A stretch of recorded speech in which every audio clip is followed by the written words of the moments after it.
In this video, I will recommend how to teach the sacrifice bunt to your players and how to practice it. We have attempted to cover every movement a player should make to execute a sacrifice bunt. After you have started teaching it to your team, you shouldn't normally have to point out specific problems when a player reverts back to the way she used to bunt. Instead, simply remind her of details from this new technique when needed and call it Bunting the New Way.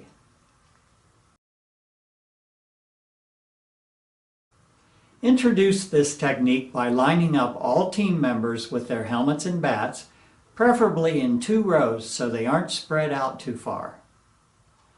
They should execute the motions as you call out instructions and demonstrate each motion.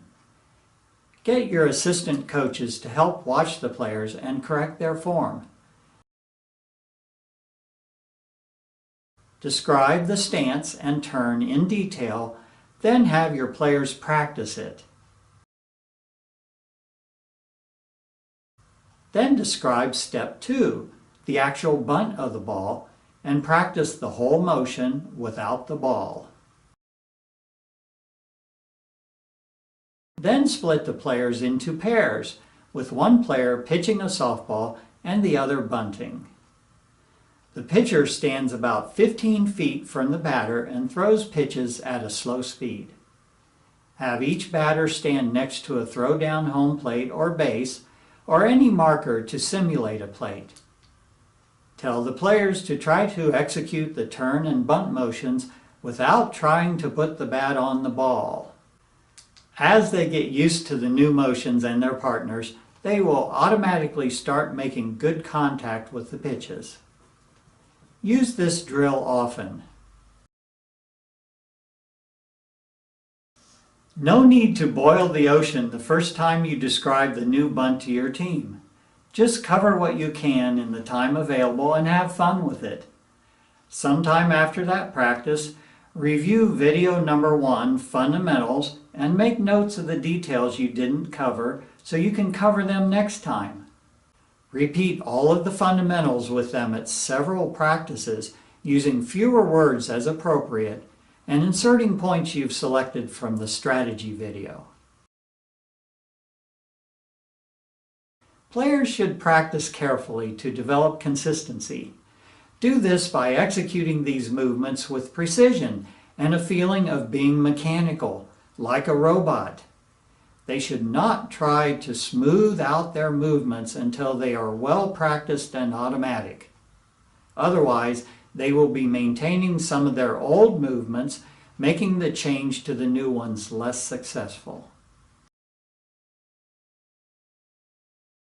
Practice bunting down each foul line, but far enough from the line to keep the ball fair most of the time. When your players feel comfortable with the new techniques, have them practice taking outside strikes down the first base line and inside strikes down the third base line. Lefties do the opposite. Concerning long-term maintenance of bunting skills, if you presently start each player's batting practice session with 4 or 5 sacrifice bunts, I recommend you instead give them 10 or 12 bunts, but only every other batting session. Insist on good form and ask them to correct faults as you see them occur. Hitting practice against your own pitchers can be problematical due to time and space issues, but bunting practice doesn't require as much space or time. Do it when you can and sometimes make a game of it. Reward success. An encouraging word is enough. It is important to sometimes practice as if they were in a game. For example, sometimes have them practice visualizing a successful bunt before stepping into the batter's box. Then challenge them to get their first practice bunt attempt down and fair. Remember that perfect practice makes perfect.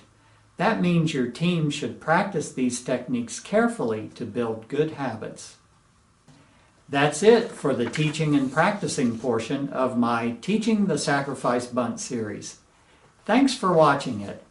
When you get a chance, please return to my YouTube channel called Fastpitch Coaching to watch video number 4, Problem Solving, which provides suggestions on how to deal with problems your players might be having. I think you'll find it interesting.